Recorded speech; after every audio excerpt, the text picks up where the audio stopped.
Salut les bricoleurs et les curieux, bienvenue ici dans mon atelier, l'atelier Petit Copeau. Vous êtes ici pour la partie 2 du super établi que je suis en train de me fabriquer.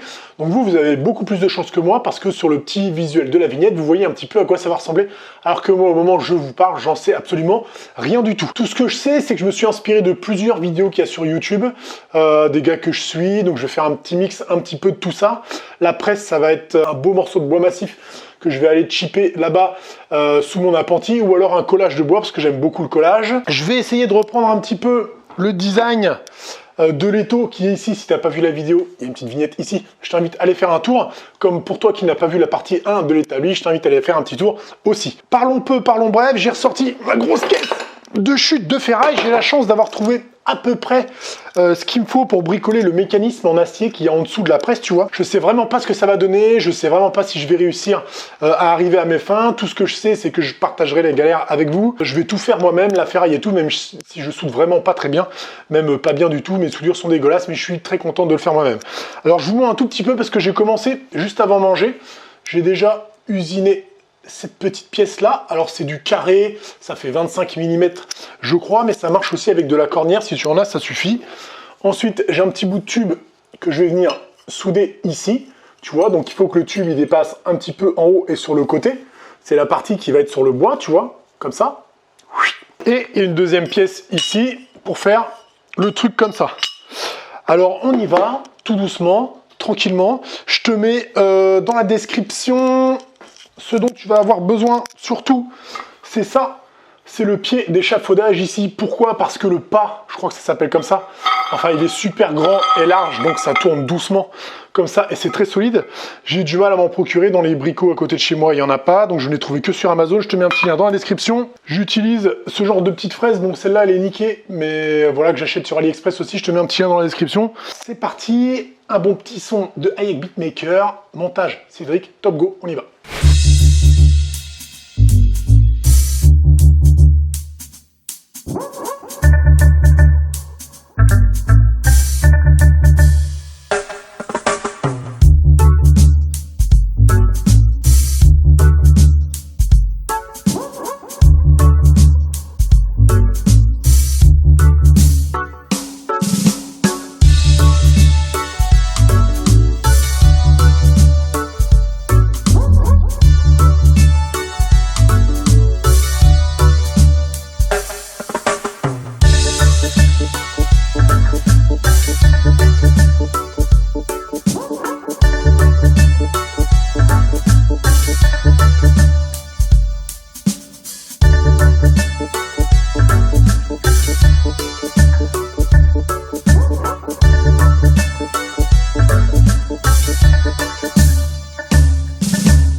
Alors j'ai sorti mon petit chariot à défoncer, tout simplement parce que je n'ai pas de dégauchisseuse. Ceux qui me suivent le savent. Donc quand il nous manque une machine, et bien avec d'autres machines, on arrive à combler ce petit problème. C'est votre jour de chance si vous n'en avez pas de petits chariots comme ça. Il y a une vidéo, je vous mets la petite vignette ici, vous pouvez aller faire un tour sur YouTube et c'est super facile à fabriquer. La petite pièce de bois, elle est ici. D'après ce qui a marqué dessus, c'est du Niangon. Donc j'ai réussi à me dégoter une petite pièce qui est assez sympa. J'ai juste à me rectifier une seule face, c'est-à-dire cette face-là. Et un coup que ce sera à peu près droit rectiligne, j'ai plus qu'à la passer de ma raboteuse de l'autre côté et le tour est joué. Alors c'est parti.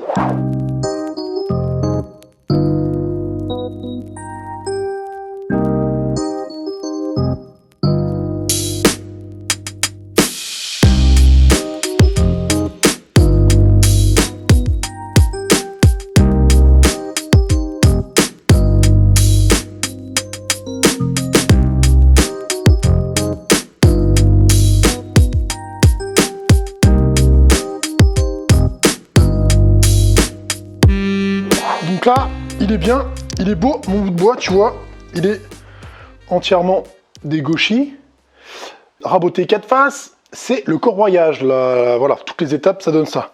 Ok, donc il est pas mal, je vais le recouper droit d'équerre ici. Je voulais te montrer, je sais pas si tu as remarqué, mais toutes les machines ont changé leurs dents, tu vois, j'ai été équipé par Fraude. Voilà, et la coupe est vraiment exceptionnelle, je te laisse juger.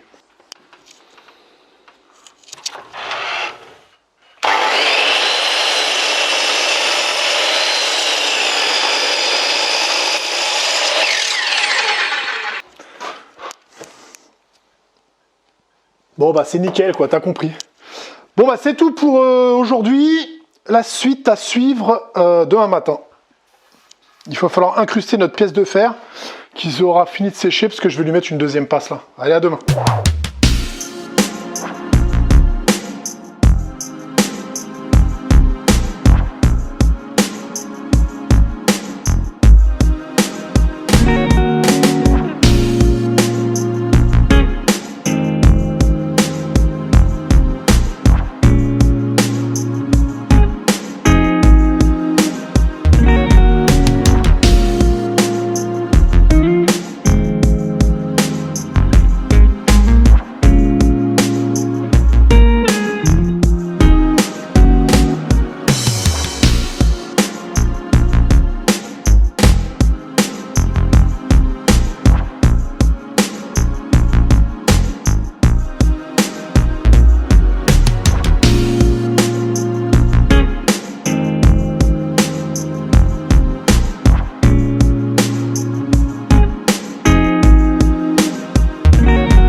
Hey, salut les bricoleurs! Ici, pour la suite de cette vidéo, on est le lundi matin. Je reprends l'atelier à peu près comme je l'ai laissé, c'est-à-dire avec un joli petit bordel. Mon t-shirt n'est pas repassé, mais je trouve que j'ai la classe quand même. Ça, c'est grâce aux superbes vêtements Freestad et à la plateforme des EPI sur laquelle vous avez 10%. N'oubliez pas d'aller faire un tour. Vous trouvez tout ce qui est EPI, casque, masque et des super sables pour être beau gosse. Bref, on continue. Cette presse, aujourd'hui, il va se passer beaucoup de choses pour moi. La pièce maîtresse de ma presse, elle est ici. C'est scellé avec du scellement chimique. Je vais faire un petit trou ici quand même de part en part pour venir y glisser soit une tige de fer, soit une tige en laiton avec de la colle époxy pour être sûr que ça ne tourne pas sur lui-même. Ça, c'est mon plateau de presse. Je vais lui faire une petite découpe un peu en biseau comme ça, je pense ici, avec un bon angle prononcé à 45. Et donc, le principe, si j'arrive à faire ce que je veux, c'est de pouvoir traverser mon plateau, venir le bloquer ici derrière avec une sorte de rondelle qui fait que quand je vais l'avancer ou le reculer, ça va entraîner mon plateau avec. Et ensuite, avec la chute de mon pied d'échafaudage, je vais venir faire un trou ici et venir fixer ça derrière que je vais un petit peu rentrer dedans, incruster normal pour que ça soit plus joli. Et normalement, tout ça, ça devrait fonctionner. Alors j'y vais un peu à tâtons, hein, j'ai juste regardé des vidéos. Ensuite, j'ai l'incrustation ici de la pièce métallique que j'ai fabriquée, qui normalement devrait supporter la pièce en bois et faire un truc tout bien. Bon bah bref, tout ça, ça continue, et ça continue en vidéo tout de suite. C'est parti.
Ok, j'ai bien avancé ce matin, là on est début d'après-midi, je fais un petit récapitulatif pour que tout le monde puisse suivre.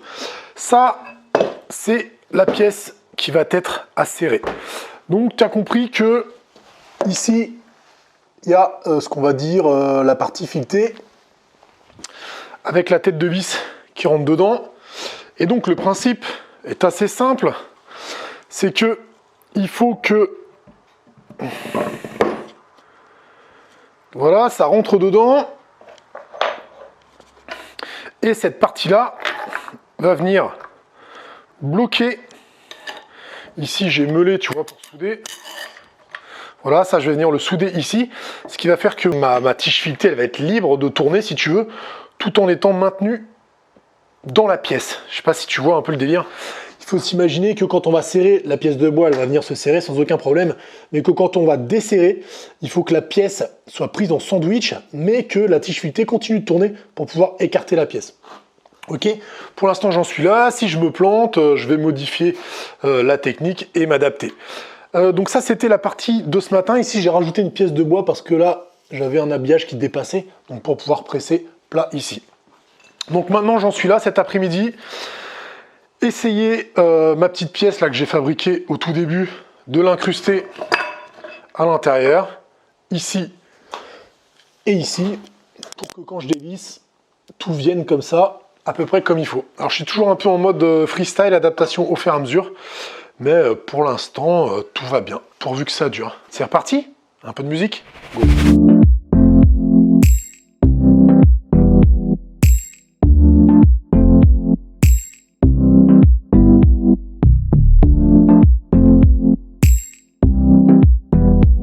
Ok, donc là, moi, je vais le faire à la défonceuse. Je me suis fait un petit gabarit ici et je vais utiliser ma bague de copiage ici, ainsi que...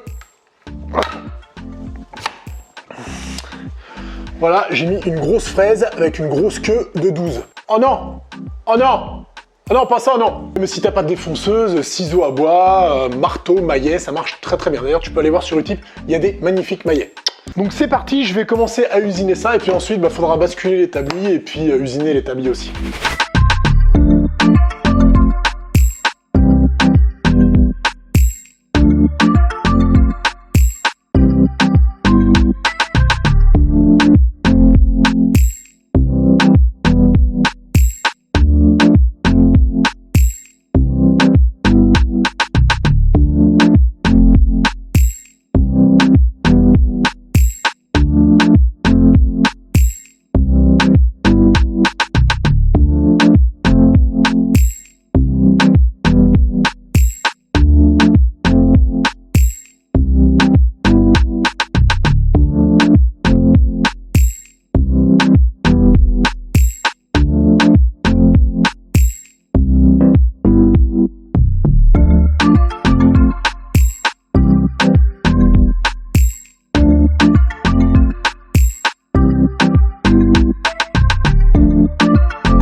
C'est fini pour cette partie 2 de l'établi. Je vais vous avouer franchement, je me suis gavé, c'était un véritable plaisir de fabriquer ce truc. Il m'a quand même fallu pas loin de, on va dire, 2 jours et demi, 3 jours de travail. Ce qu'il y a de bien, c'est que maintenant, j'évolue dans le sens où j'arrive à prendre mon temps, prendre le temps de la réflexion. Je pense que c'est à la portée de pas mal de monde quand même si au début, ça paraît un peu complexe. Finalement, maintenant que je l'ai fait, je me dis, ouais, ok, ça va. Donc même au niveau soudure et tout, pour la petite pièce qui est en bas, en acier noir, voilà, moi je suis niveau 0 de la soudure, mais j'arrive à me débrouiller pour faire mes petites bricoles moi-même. Il y a beaucoup de choses qui sont faites au tour à bois. Si vous n'en avez pas, vous pouvez bien sûr les faire de façon différente. Donc projet très excitant pour cette partie 2. Le résultat est vraiment satisfaisant pour moi. J'ai eu un petit peu de réglage sur les pièces en bas. J'ai dû remettre quelques petits coups de ciseaux à bois, mais sinon ça s'est quand même pas mal passé, même mieux que ce que j'aurais pensé. N'hésitez pas, si vous voulez le refaire chez vous, vous pouvez même remater la vidéo plusieurs fois. Ce sera assez facile parce que je vous rappelle qu'il n'y a pas de publicité en plein milieu de la vidéo. Voilà, c'est un choix entre guillemets éditorial que j'ai fait. Donc n'hésitez pas à la mater plusieurs fois. Quoi dire d'autre? Je vous mets pas mal de petits trucs dans la description auxquels je ne pense pas maintenant. Informations, liens, marchands pour acheter tout un tas de bricoles que vous avez vu dans la vidéo. N'oubliez pas que quand vous achetez un truc avec ces liens marchands, eh bien ça soutient la chaîne déjà et c'est super sympa. Pour tous ceux qui soutiennent aussi et qui sont venus rejoindre la chaîne YouTube, voilà, dédicace à eux, merci beaucoup. Et vous aussi, si vous voulez, n'hésitez pas, cliquez sur rejoindre et vous allez voir, il y a les modalités à l'intérieur. Je me suis régalé pour cette partie 2. Je remercie tous ceux qui tournent autour de la chaîne YouTube, qui bossent avec moi. Jérém de Mediaput, Cédric pour le montage, Hayek, le petit son beatmaker que vous avez écouté et apprécié, j'espère. Cette partie 2 s'achève comme ça, tranquille. Il y a déjà des petites traces de marquage. Tu vois ici, il va pas arriver à la fin de la vidéo qui va déjà être abîmé. Mais bon, c'est comme ça. Moi, je suis un peu un bourrin et j'utilise direct ce que je fais. Je vous mets un petit rendu final et quelques photos de ce projet. Pour ceux qui sont de passage, allez voir la vidéo numéro 1 de l'établi et puis cliquez sur s'abonner, comme ça vous verrez la 3e partie si jamais ça vous intéresse. Merci à tous de visionner, merci pour tous vos commentaires que vous pouvez laisser en bas dans la description, c'est bon pour le référencement de la vidéo et puis pour toute votre bienveillance, voilà, la bise, à très bientôt dans l'atelier, ne serait-ce que pour cette partie 3 déjà de l'atelier. Allez, ciao!